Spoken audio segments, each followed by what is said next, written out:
use President Calderón, President of Mexico, and Bill Gates. And the two have one thing in common. They are both, since many years, good friends of the World Economic Forum. Son grandes amigos del Foro Económico Mundial. Leads me to use this moment at the beginning of this conversation quiero aprovechar estos momentos iniciales de este diálogo for whom I have particular respect, para rendir homenaje a alguien por quien siento un respeto muy especial y celebrar el liderazgo del presidente Calderón, sobre todo ahora, cuando también es presidente del G20. El presidente Calderón, señor presidente Calderón, usted ha estado asociado, si me permite usar esa palabra, con el foro desde 1997.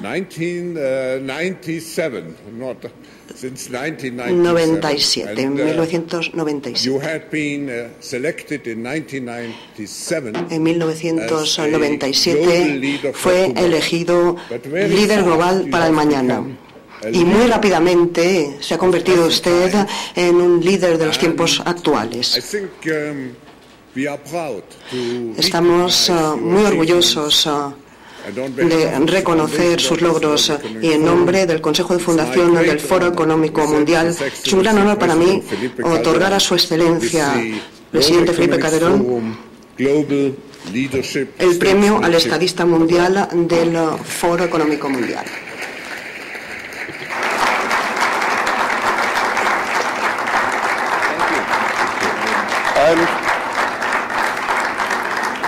And you see it has the form of a mountain. Ve que tiene forma de montaña. Here you find a mountain crystal from Davos. Y verá aquí un cristal de montaña de Davos. Y lo hemos hecho a propósito, señor presidente. Le debe recordar, aunque deje la presidencia, que su casa está aquí, en Davos.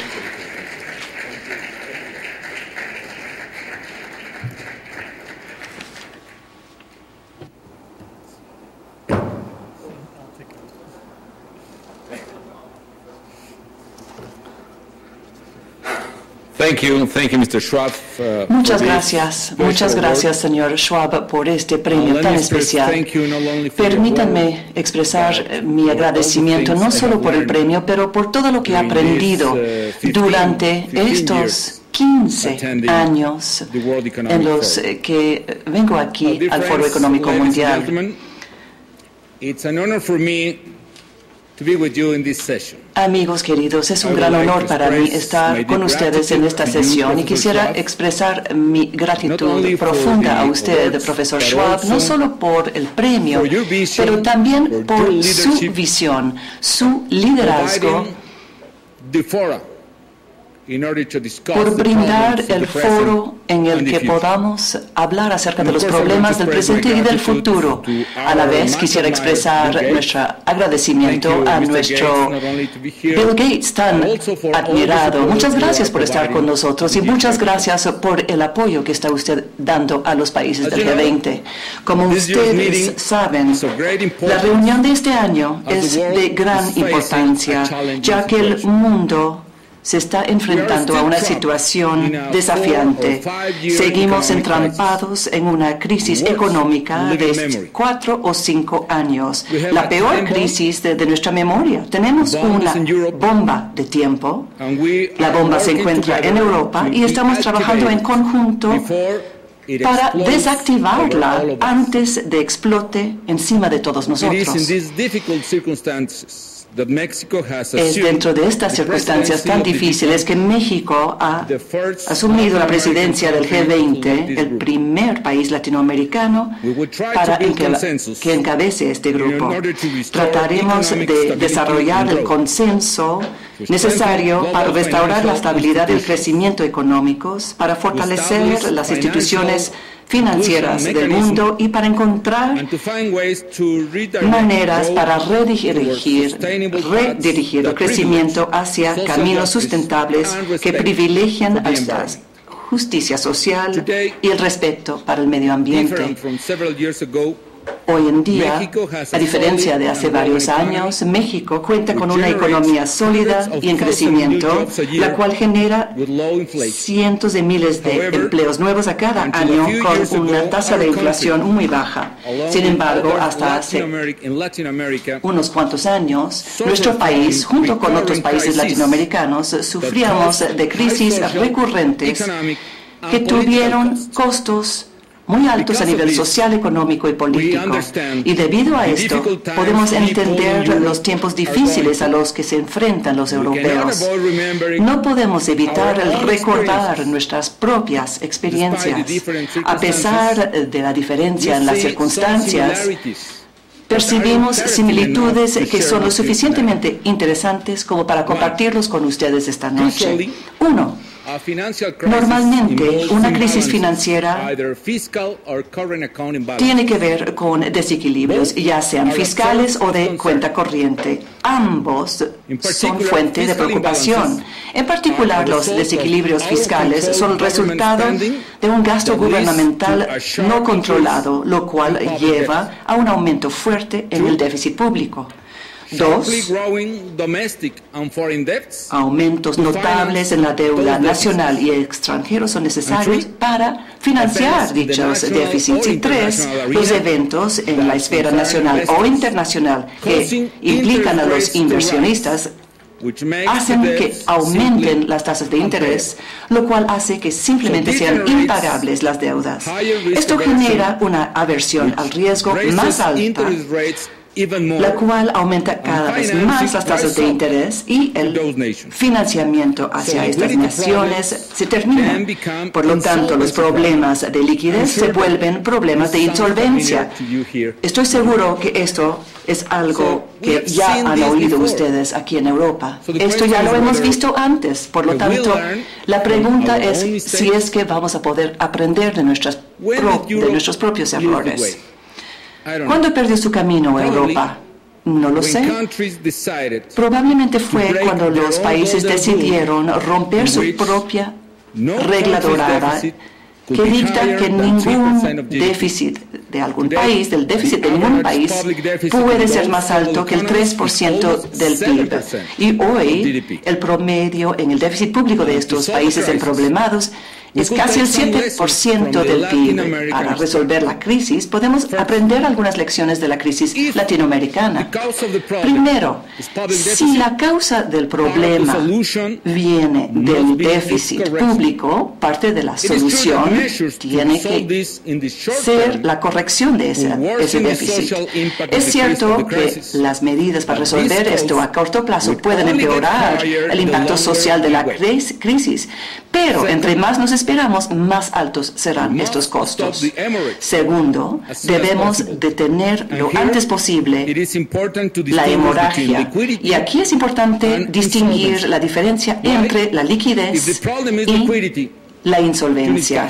¿Por qué? Bueno, si el problema es liquidez, se trata de liquidez, entonces uno necesita efectivo. Pero si el problema se trata de la insolvencia, se requiere de una reestructura de la deuda. Tercero, la clave es de recuperar la confianza.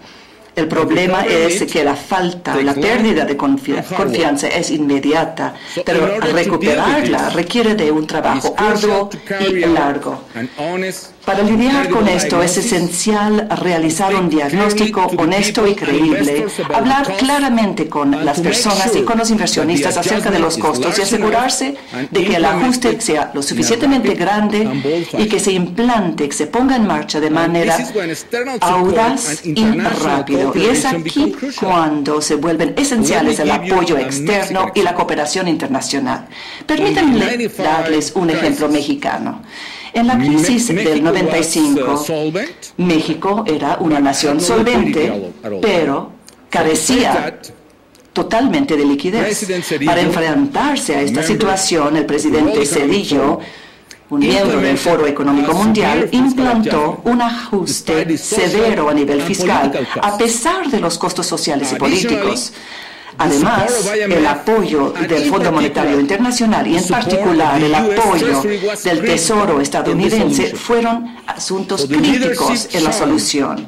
El liderazgo demostrado por el presidente Clinton fue un factor determinante. Él asumió, y hay que reconocerlo, un gran riesgo político enfrentándose a gran oposición nacional para apoyar a México y evitar que la situación se saliera de control. Bueno, a final de cuentas, ¿qué pasó? México ajustó sus finanzas, recuperó su crecimiento y los Estados Unidos recuperó todo su dinero con intereses, con buena rentabilidad además.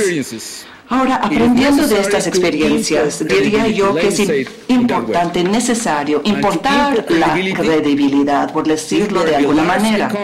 Y para hacer esto es donde las economías grandes del G20 y las instituciones financieras internacionales tienen un papel que desempeñar.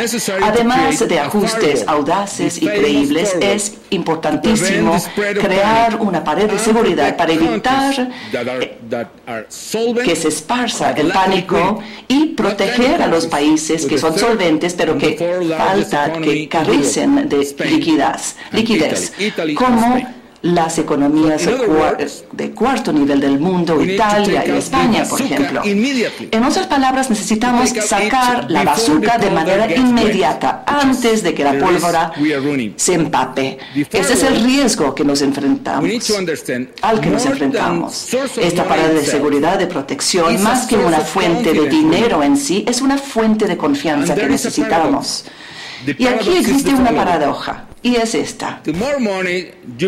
Entre más dinero uno le invierte a esta pared de protección, más confianza se crea. Y entre más confianza se crea, menos dinero necesita uno utilizar.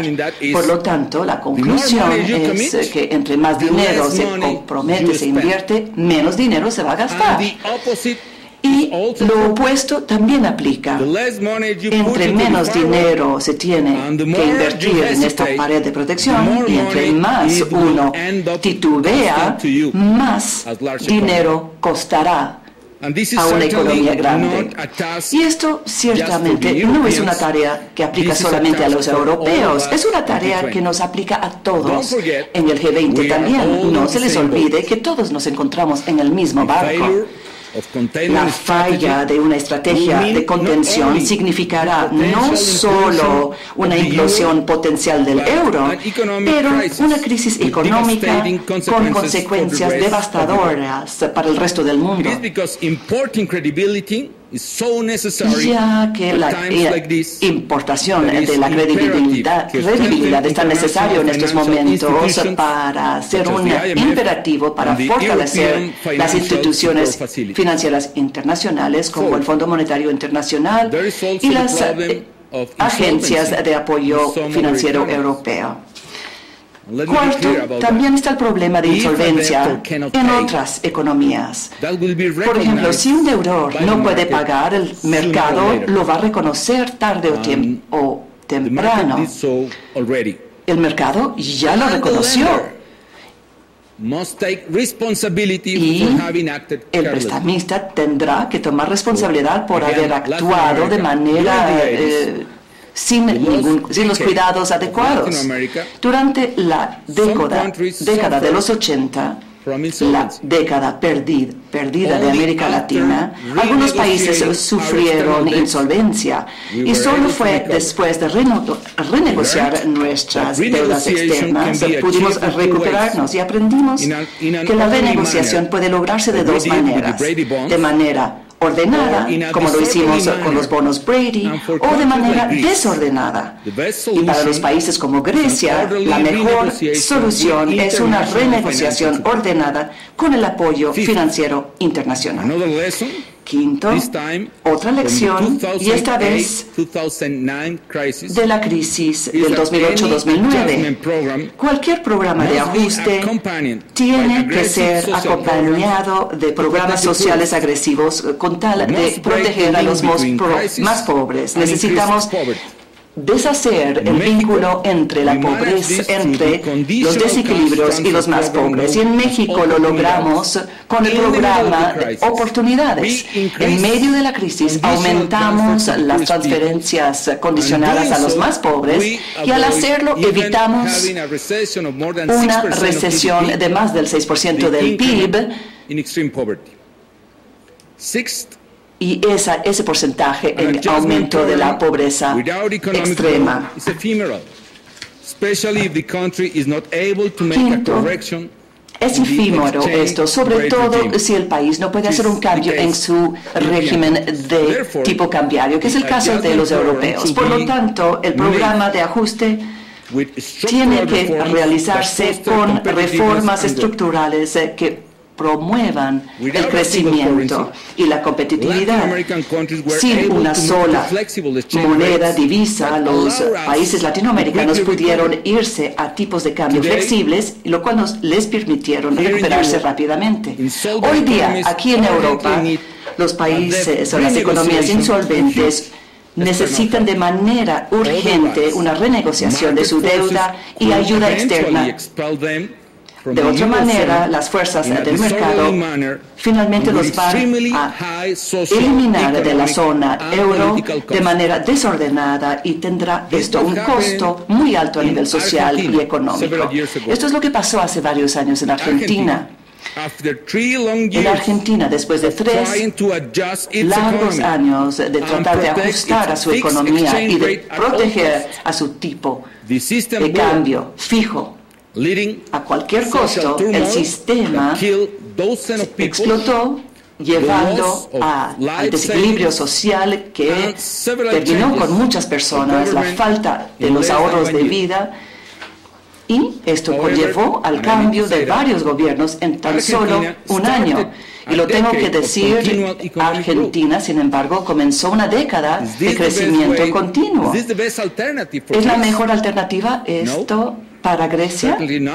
No, por supuesto que no, pero no podemos hacer caso omiso de esa experiencia hoy día. Los desequilibrios globales siguen siendo un problema muy importante en cualquier crisis.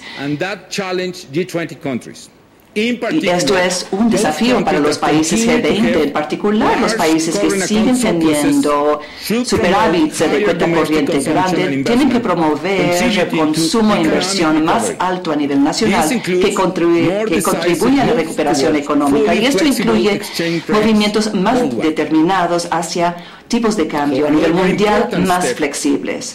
Otro paso muy importante para reiniciar el crecimiento económico es fortalecer los sistemas financieros. Por lo tanto, México va a promover que los países del G20 se aseguren de que sus mercados financieros sean reglamentados de manera más eficiente, con el fin de reducir el riesgo de una nueva crisis mundial a nivel financiero. Y más allá de estos temas urgentes, necesitamos tener mayor sentido de responsabilidad hacia el futuro. Es tiempo de construir una nueva economía global que asegura una sustentabilidad a largo plazo y el desarrollo a largo plazo también. Es por eso que nosotros también estamos promoviendo la inclusión financiera, porque el brindar más acceso a canales de crédito de ahorro a más personas no solo promueve la competitividad y crecimiento, pero también promueve la justicia social. Esta crisis representa una oportunidad para atender de una vez la miseria terrible en la que viven miles de millones de personas. La seguridad alimentaria es un tema que México va a tratar en su G20. Si consideran ustedes que los más pobres tienen que dirigir la mitad de sus ingresos a sus alimentos y que los precios de los alimentos se han duplicado en la última década, este fenómeno por sí solo ha llevado a un aumento enorme de la pobreza global. Y como lo ha notado Bill Gates, todas las naciones tienen que aumentar su asistencia para el desarrollo. Es el momento de hacerlo. Podemos beneficiar de las experiencias exitosas en la lucha contra la pobreza. Por ejemplo, el programa de oportunidades en México apoya a las familias de bajos ingresos con transferencias condicionales de efectivo siempre y cuando llevan a sus hijos a la escuela y a las clínicas. Y aquí estamos hablando de más de 6 millones de familias en el país. En 14 años, el programa Oportunidades ha reducido la pobreza extrema en casi la mitad. También es esencial que aumentemos la inversión en temas de salud. De nuevo, estoy de acuerdo con el señor Gates. Necesitamos seguir fortaleciendo la cooperación internacional para asegurar que más países en vías de desarrollo puedan ampliar su cobertura básica de salud. En México comenzamos hace décadas ya con las vacunas universales, como lo está haciendo la Fundación Gates en todo el mundo. Y esto podría ser uno de muchos primeros pasos que tenemos que tomar en los países más pobres. Ahora, después de esfuerzos enormes, como construir más de 1,000 hospitales o clínicas nuevas en el país y reconstruir otras 2,000 en los últimos 5 años, estamos alcanzando otra meta muy apreciable. En México estamos llegando a la cobertura universal de salud. Esto significa que hay médicos, medicinas y tratamiento para cada mexicano que lo necesita.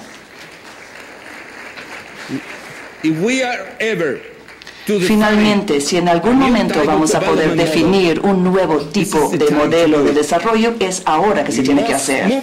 Necesitamos ir hacia un camino de crecimiento verde. Necesitamos encontrar una manera para tener un desarrollo sustentable, una manera de tener una economía bajo en carbono. El cambio climático ya está afectando la calidad de vida. De nuevo, en mi país, hoy día tenemos las peores inundaciones en el sur y las peores sequías en el norte al mismo tiempo. Estoy seguro que si se toma acción hoy será mucho más económico que si tenemos que tomar acción en el futuro, cuando vamos a pagar las consecuencias completas del cambio climático. Además, la protección del medio ambiente brinda oportunidades para crecimiento económico y, por lo tanto, México impulsará para que las economías del G20 cumplan con sus compromisos y que asuman metas más ambiciosas como parte de sus planes o su planificación de crecimiento. Amigos míos, señor Gates, estoy seguro que hay un nuevo orden mundial y que las reglas han cambiado. La crisis nos está forzando a rediseñar el modelo económico para el futuro. Y en este cambio necesitamos mantener los principios de libertad económica y democracia. El nuevo modelo económico tendrá que ser uno en el que el crecimiento no llega a cuesta de la responsabilidad financiera, justicia social y respeto completo por el medio ambiente. En pocas palabras, y a pesar de las dificultades, este es el momento para demostrar el liderazgo, para diseñar e implantar un desarrollo humano real y sustentable. Yo creo en esto y les pido su apoyo para lograrlo. Muchísimas gracias.